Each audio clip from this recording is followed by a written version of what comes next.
Sa femme enceinte est morte sous ses yeux. Les hommes qui ont fait ça pensaient avoir fini le travail. Ils n'avaient aucune idée de ce qu'ils venaient de déclencher. Aujourd'hui, on plonge dans Sans aucun remords. Une histoire intense où le chagrin d'un seul homme devient la chose la plus dangereuse au monde, et où les gens en qui il avait le plus confiance sont peut-être ceux qui l'ont détruit. Qui a ordonné cette attaque? Et jusqu'où va vraiment cette conspiration?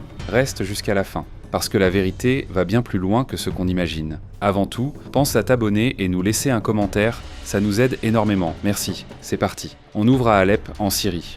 Au milieu de la nuit, une équipe de Navy Seals sort silencieusement de l'eau et neutralise 2 rebelles sans un bruit. Parmi eux, John Kelly. L'équipe rejoint l'agent de la CIA, Ritter, qui expose la mission. L'otage est l'un des nôtres, un agent de la CIA. On pense qu'il est détenu dans un bâtiment voisin.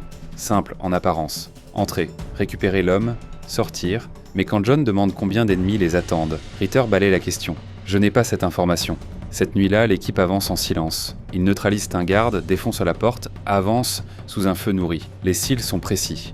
Ils dégagent la résistance rapidement, nettoient une pièce, récupèrent l'otage. Identité confirmée, c'est lui. Mais quelque chose cloche. John découvre que les hommes qu'ils viennent d'éliminer n'étaient pas des soldats syriens. Tu as dit l'armée syrienne, pas des Russes. Ritter balaye ça aussi. C'était des ex-militaires russes. Personne n'a le temps de répondre. Parce qu'à ce moment précis, un RPG traverse le couloir et le plafond s'effondre. Des hommes meurent. Le commandant Greer traverse l'étage du dessous. Ritter se retourne et marche droit vers l'hélicoptère, la laissant derrière. Mais John et 2 Marines refusent de partir. C'est là qu'ils comprennent. Ils se trouvent dans un dépôt d'armes russe. Ritter leur a menti depuis le début. John descend se battre aux côtés de Greer. Il se fraye un chemin vers la sortie. Il abat 2 soldats dans une embuscade serrée, puis rattrape Ritter avec Greer, juste avant qu'il ne décolle. John l'attrape par le col. Des Russes ont tué un de mes hommes. Ritter sourit. Beau travail, mon cœur. Greer ordonne à John de se calmer. Ritter appelle une frappe aérienne. Tout le stock d'armes explose. 3 mois passent. John est rentré. Sa vie a complètement changé. Sa femme Pam est enceinte de 6 mois. Ils sont chez ses parents, en train de célébrer avec des amis. John a quitté les Marines. Et pour une fois, il a vraiment envie de voir ce qu'il attend. De la sécurité privée. Bonnes heures, bonne paix. Tout semble normal. Ça ne va pas durer. En Caroline du Nord, un de ses anciens frères d'armes, Rowdy, sort de chez lui quand une fourgonnette le percute délibérément. Il meurt. À Atlanta, un autre marine nommé Keith est coincé dans les bouchons quand une fourgonnette suspecte se gare juste à côté. Des hommes armés sortent et ouvrent le feu. Keith est tué sur le coup. De retour chez eux, John et Pam rentrent de la fête et se préparent à dormir. John caresse son ventre, souriant. Ça va être une fille à papa. Pam rit. Oh non, j'en doute. John essaie d'être romantique, mais Pam est épuisée et veut juste dormir. Il descend, met de la musique, s'installe. Complètement inconscient que des hommes armés se faufilent déjà à l'extérieur, coupant l'électricité de la maison. Son ordinateur s'éteint. John fronce les sourcils. Ce n'est pas normal. Puis il l'entend, un plancher qui craque à l'étage. Il attrape son arme et une lampe torche, avance prudemment vers les escaliers. À l'étage, les tueurs sont déjà dans la chambre de Pam, tirant directement dans le lit. John atteint le sommet des escaliers, abat un attaquant instantanément, en élimine un autre dans un combat brutal au corps à corps. Mais il prend des coups aussi. Lui et le dernier tireur se déchirent dans une fusillade féroce. L'attaquant essaie de l'achever. Son arme est vide. Il titube vers la porte et disparaît. John se traîne dans la chambre, appelant Pam encore et encore. Elle est partie. John survit de justesse. Il est transporté à l'hôpital et tombe dans le coma. Pendant qu'il se bat pour sa vie, la CIA et les Marines tiennent une réunion fermée sur les attaques coordonnées contre leur équipe de forces spéciales. Ritter se penche en arrière comme si ce n'était rien. Ses cils se mettent dans toutes sortes de problèmes. Drogue, armes, informations, Greer en a assez. Elle le coince à la fin de la réunion. Mes hommes n'étaient pas corrompus, et tu le sais. Quelle est la vraie histoire ? Ritter ne lui donne rien et s'en va. Les jours passent. John est allongé dans son lit d'hôpital, hanté par des rêves de Pam. I need a doctor! Code Blue! Baby, I was behind it. The guy they found on my bed.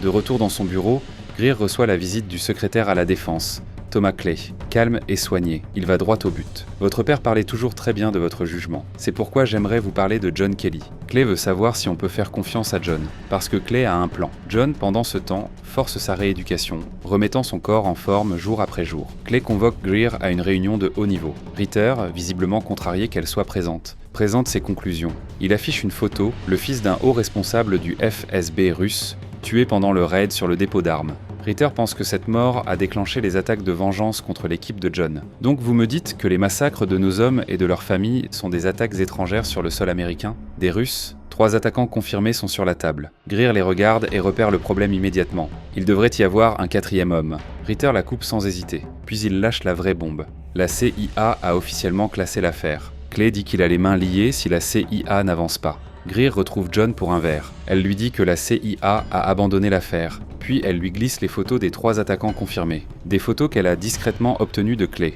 3 hommes identifiés. Le 4e, un fantôme. Qui est le 4e? Quelqu'un sans dossier, sans trace, sans nom. Tous leurs faux passeports ont été émis par un homme, nommé Andra Sally, un ancien agent du FSB que Greer décrit comme totalement intouchable. Cette nuit-là, John retourne chez lui. Le ruban de la scène de crime est encore là. Il entre dans sa chambre et s'effondre complètement, sanglotant sur tout ce qu'il a perdu. Puis il se reprend, descend au sous-sol et sort une réserve d'armes et d'argent du chauffage. Il a fini de pleurer. Maintenant, il a du travail à faire. Il retrouve la trace de Dro, l'un des hommes liés au passeport. John se présente au consulat où Dre réside, faisant semblant d'être ivre. Il titube devant les gardes, observant attentivement Dre se glisser dans une voiture. John monte dans son pick-up et suit le convoi. Il appelle les urgences et signale que quelqu'un dans la voiture de docteur l'a menacé avec une arme. SUV sombre, plaque RT 5629. Vite, j'ai vraiment peur. La police arrête la voiture. À l'instant même, John fonce et percute leur véhicule de plein fouet, le clouant sur la route. Il asperge la voiture d'essence pendant que Dre essaie frénétiquement de se libérer, puis il l'allume. John fonce dans la voiture en feu, abat le conducteur et colle son arme sur le visage. « Donne-moi un nom ».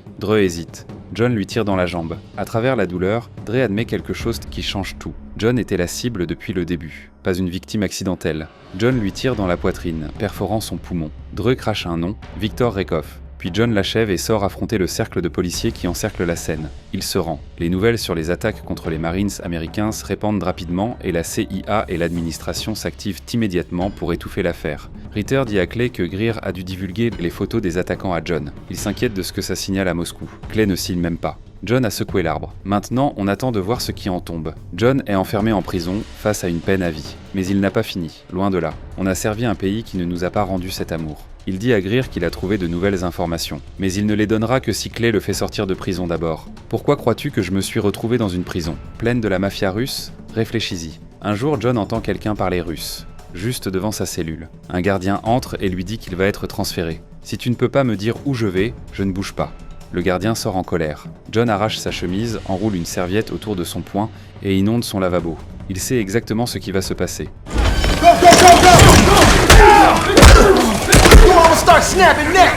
I'm United States Marshal Kevin Townsend. I'm gonna slide a phone through your hatch. Somebody would like to talk to you. Drop it in. John est emmené dans un site noir. Clay, Ritter et la chef de la CIA, Sarah, attendent tous. Ils veulent savoir ce qu'il a trouvé. John pose le nom sur la table. Victor Rekoff. Comment connais-tu ce nom? C'était le 4e tireur chez moi. Sarah semble ébranlée. Elle insiste. Victor est mort. Ritter se tortille, puis finit par admettre la vérité. Victor est le chef du groupe responsable de tout ça. Quand John regarde les photos et le reconnaît instantanément, Sarah et Ritter pâlissent tous les deux. Ritter veut capturer Victor vivant. John exige d'être dans l'équipe. Clay dit non. Mais Greer, contre toute attente, soutient John. Mon avis est que le senior Chief Kelly n'est pas dans le bon état d'esprit pour être sur le terrain actuellement. Elle le pousse vers la mission. Mais elle est claire sur un point. Dès que c'est terminé, il retourne directement en prison. John rejoint son équipe dans un hangar. Le plan, voler vers la Russie dans un jet commercial déguisé, et sauter en parachute. Ritter ne sera pas sur le vol. Il dit qu'il les rejoindra par un autre chemin. Dans l'avion, John taquine Greer sur le fait de l'avoir dit inapte. Elle dit qu'elle essayait seulement de le protéger. Comme je l'ai dit, tu es plutôt dans un sale état actuellement. John se tait. Il admet qu'il se blâme lui-même. S'il avait quitté les Marines plus tôt, peut-être que Pam serait encore vivante. Greer reste concentré. Cette mission est une extraction, pas une vengeance. Puis un avion de chasse russe coupe leur trajectoire et leur ordonne de changer de cap. Le pilote américain refuse. Le russe tire un missile. Les moteurs explosent. L'avion tombe. Vite, vers la mer. Greer crie à tout le monde de sauter. John ne bouge pas. Ils ne peuvent pas accomplir cette mission sans l'équipement, et il ne le laissera pas derrière. Alors que l'avion s'enfonce et que l'eau envahit la cabine rapidement, John plonge dans la cabine inondée, attrapant des poches d'air où il peut. Il attache un sac d'équipement à un flotteur. Presque à bout d'air, il attache le second sac et donne un coup de pied vers la surface. Il y arrive de justesse. Son équipe le tire sur un radeau pneumatique à la dernière seconde. Avec l'équipement récupéré, ils avancent et rejoignent une cache dans une ville voisine. Mais l'esprit de John travaille déjà. Ritter était le seul à ne pas être sur cet avion. Et cet avion a été abattu. C'est le seul qui n'était pas sur l'avion. Donne-moi une bonne raison. Ils prennent d'assaut la position de Ritter, arme levée. Ritter bafouille. John l'attrape par la gorge. La même chose s'est passée à Alep. Quelle est la vraie mission? Ritter jure qu'il ne cherche que Victor et qu'il ne les a pas vendus. John finit par le relâcher. Ritter va se changer. L'équipe se charge et roule vers un bâtiment, juste en face de la cachette de Victor. John observe à travers sa lunette. Greer le surveille attentivement. Il lui dit qu'il vérifie seulement. Ils avancent. John en tête. Dans les escaliers, il dit à l'équipe d'attendre, puis les enferme derrière une grille. Putain, John. Il entre seul. L'appartement est déjà rempli de corps. Puis Victor sort, prononçant le nom de John. Il l'admet. Il travaille pour la CIA depuis le début. John promet de le faire payer pour Pam. Mais Victor porte une veste piégée, et il insinue qu'ils sont tous les deux de petites pièces dans un jeu bien plus grand qu'eux. Tout ce qu'on a à faire, c'est mourir. Attends, parlons de ça. John gagne du temps, poussant Victor à continuer de parler. Mais Victor se dit patriote et déclenche la veste. L'équipe les rattrape. John dit à Greer que Victor les attendait. Puis un coup de sniper retentit et blesse un de leurs soldats. Impossible de trouver le tireur, alors John utilise un éclat de verre brisé comme miroir pour repérer sa position. À couvert. Allez, il maintient le feu pendant qu'ils traînent leur coéquipier blessé en sécurité. Un second sniper s'y met, forçant tout le monde à reculer. 2 policiers russes arrivent. Les snipers les abattent immédiatement. John comprend exactement ce qui se passe. Cette scène est montée pour faire croire que des Américains ont tué des Russes sur le sol russe. S'ils meurent ici, des soldats américains seront retrouvés sur le territoire russe. Ce genre de mise en scène pourrait déclencher une guerre. John fait exploser un trou dans le mur vers l'appartement voisin. Il attire l'attention du sniper pendant que Greer fait le tour par l'arrière. Elle entre en force, mais son arme est vide. Elle se bat au corps à corps. L'homme est plus grand, plus fort, mais Greer se défend avec acharnement et finit par lui planter une lame. L'équipe se dirige vers le hall. Le bâtiment est déjà encerclé par la police. John a un plan. Il va attirer toute l'attention. Et le reste de l'équipe s'échappe. Greer refuse d'entendre ça. On ne te laisse pas derrière. John la coupe. Il est un criminel condamné. Il est le seul de l'équipe qui peut mourir ici, sans que ça devienne un désastre international. Greer déteste ça, mais elle accepte. John monte sur le toit. Il lance des grenades et déverse le feu sur la police en bas, gagnant chaque seconde possible pour son équipe. Les policiers l'encerclent. Il en élimine plusieurs et force les autres à reculer. Une balle détruit son arme. Il plonge à travers le toit pour s'échapper. Il lutte avec un soldat, le tue, vole son fusil et se fraye un chemin dans les escaliers, pendant que tout le monde panique. Il arme une bombe depuis son sac. Et le bâtiment explose dans un torrent de feu et de fumée. Dans le chaos, John se déguise en soldat russe et détourne une ambulance. Il rejoint la cache. Greer le tire à l'intérieur. L'équipe quitte le pays en bateau. I thought I was a pawn hunting a king. Rykov wasn't a king. He was just me on the other side. You died in Murmansk. With you as a ghost? I was wrong about you. Plus tard, Clay est au restaurant, regardant les infos sur les tensions montantes entre la Russie et l'Amérique. Il s'éclipse aux toilettes et trouve John qui l'attend à l'intérieur. Monsieur, c'était une opération de la CIA, dirigée depuis Washington depuis le début. Quelqu'un cherche délibérément à tendre les relations avec la Russie. Clay fait un faux pas. Il dit quelque chose qui révèle qu'il sait bien plus qu'il n'a jamais admis. C'est tout ce dont John a besoin. Il attrape Clay par la gorge et l'étouffe jusqu'à l'évanouissement. Clay se réveille enchaîné dans la voiture de John garée sur un pont au-dessus d'une rivière. Pourquoi ma famille? Ma femme? Ma fille? John menace de s'attaquer ensuite à la famille de Clay pour qu'il regarde, à moins qu'il ne parle. Acculé, sans aucune issue, Clay craque. Il admet tout. Il a tout orchestré. Il a mis en place tout ce plan pour pousser l'Amérique vers la guerre, croyant sincèrement que ça rendrait le pays plus fort et plus puissant. John attache sa ceinture. Puis il conduit la voiture droit du pont dans la rivière. Il dit à Clay de prononcer le nom de Pam. Clay le fait, et John le regarde se noyer. Sous l'eau, John flotte en silence, et dans son esprit, il est de retour avec Pam, immobile et en paix. On voit 2 funérailles. Greer reçoit le drapeau plié au nom de la famille de John, puis retourne à sa voiture. John est assis sur le siège passager, bien vivant. Ritter a utilisé la conversation enregistrée entre John et Clay pour faire chanter le gouvernement. En échange, John obtient une toute nouvelle identité et sa liberté. À une gare, John fait ses derniers adieux à Greer. « Qu'est-ce que tu vas faire, John ?»